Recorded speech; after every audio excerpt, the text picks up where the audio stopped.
Alright, so it's Friday.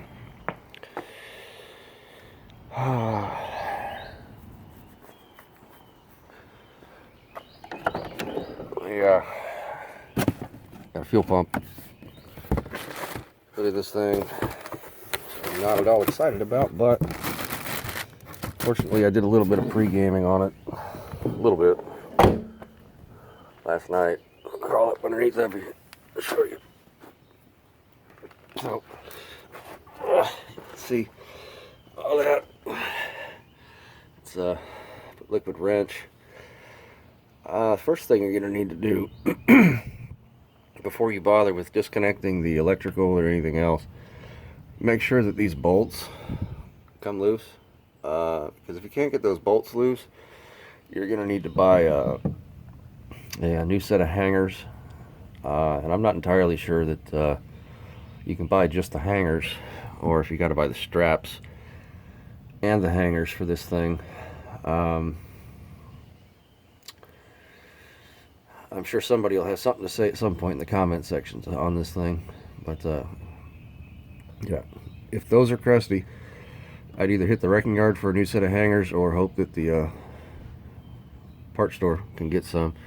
So I've already got the electrical disconnected, but you'll see this little tab right here that it was pushed over. I pushed it out and then it looked like you had to try to no, it just pulls apart. Once you get this little tab right here pushed over, it just pulls apart. So these are 9/16 bolts. Yeah, 9/16. This is your fuel line up here. I've already got it partially disconnected. You push these little silver tabs in here, and then this piece comes loose. It's not, it's like this will pull off right now, but I don't want gas to leak. This is the vent hose for the gas tank here. I'm probably going to end up having to cut this because it doesn't want to slide off of the vent hose. And if you look over here, this little piece of sheet metal right here, you should actually take out. That's the little protecto plate for the gas filler neck. But you can see up in here, it's just got a standard hose clamp on it. But you can tell that this was assembled like this at the factory on the line before it got mated together, because the hose clamps face upward, which is going to be exciting. I mean, worst case scenario, I cut those hoses off and I go to the parts store and I get some new hoses. But then there was something else I had to do over here yesterday, trying to get to, because there's this bolt and then there's this piece. Then there's a bolt above it that actually holds the strap up, and then there's this piece of skid plate here that goes around the gas can. I ended up actually just cutting that with a set of, with a pair of 10 snips.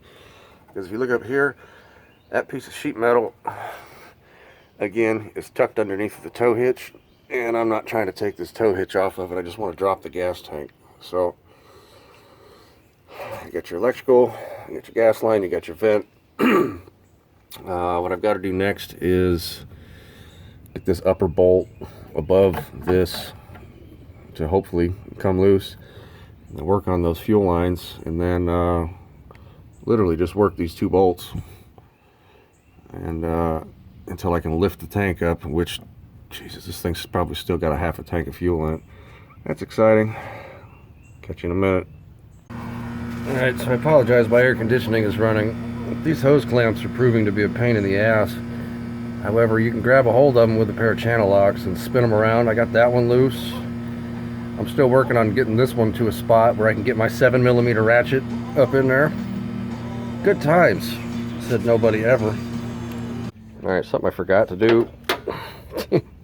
Yeah, safety 101. Dealing with the fuel.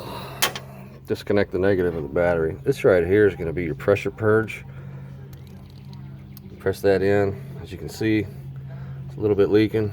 No pressure, because I've already released the line and the pressure on the backside. However, if I was going to do this correctly, I'd want to do that first. But you know, hindsight being what it is, yeah. Good times. So it's at this point, after 2 hours, when you look like you've been jerking off a fucking coal miner, tank. I ended up having to cut the filler neck and the breather hose. I will gladly replace that shit, because they wouldn't come off of the tank. So then again, I gotta try to figure out how to get them up out of the hole from there. Anyway.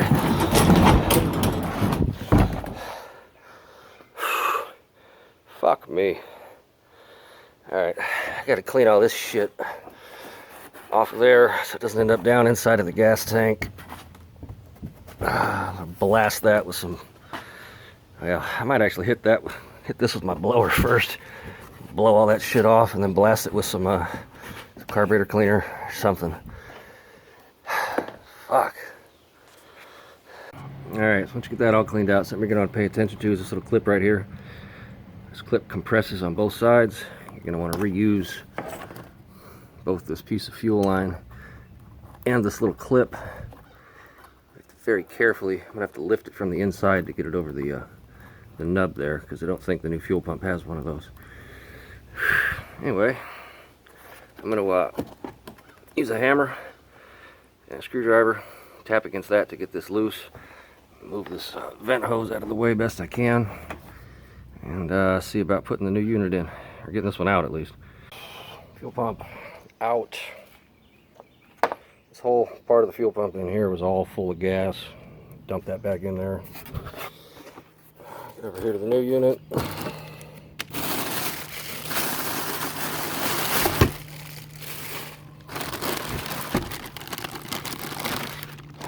There it is. I'm going to take that gasket and put it down in the hole first. Careful that you don't mess the float up. It's the fuel sending unit.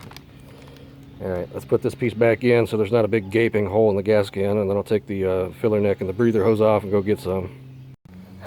Alright, so now that nearly 3 hours has gone by, I was able to get these hoses cut off, the ones up underneath that go to the gas door cut off, getting this piece right here to actually thread on and go flush. Nightmare. Reuse the clip, line back on. Actually, while I'm here, I should probably put the vent hose back on there. I need to get another length of vent hose for this side. Then it goes back in theory.